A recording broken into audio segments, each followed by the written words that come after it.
The Aspern Papers. By Henry James. Narrated by Jason Smith. Chapter 1. I had taken Mrs. Prest into my confidence. In truth, without her I should have made but little advance, for the fruitful idea in the whole business dropped from her friendly lips.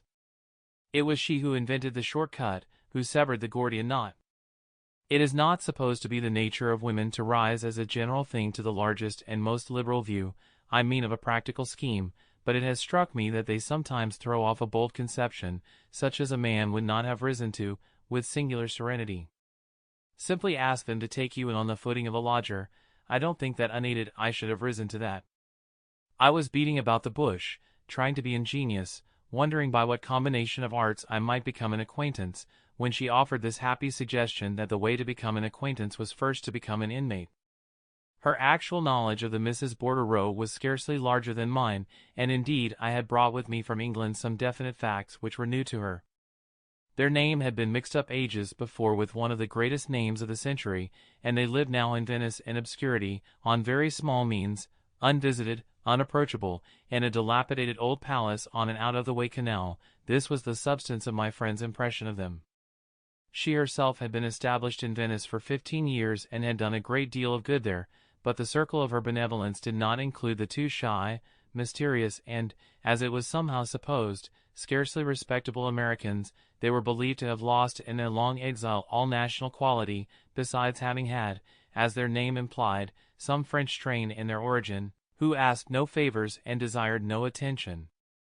In the early years of her residence she had made an attempt to see them, but this had been successful only as regards the little one, as Mrs. Prest called the niece, though in reality, as I afterward learned, she was considerably the bigger of the two. She had heard Miss Bordereau was ill and had a suspicion that she was in want, and she had gone to the house to offer assistance, so that if there were suffering, and American suffering, she should at least not have it on her conscience. The little one received her in the great cold, tarnished Venetian sala, the central hall of the house, paved with marble and roofed with dim crossbeams, and did not even ask her to sit down. This was not encouraging for me, who wished to sit so fast, and I remarked as much to Mrs. Prest. She however replied with profundity, "Ah, but there's all the difference. I went to confer a favor and you will go to ask one. If they are proud you will be on the right side." And she offered to show me their house to begin with, to row me thither in her gondola. I let her know that I had already been to look at it half a dozen times, but I accepted her invitation, for it charmed me to hover about the place.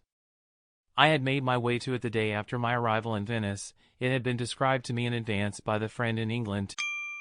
Sample complete. Ready to continue?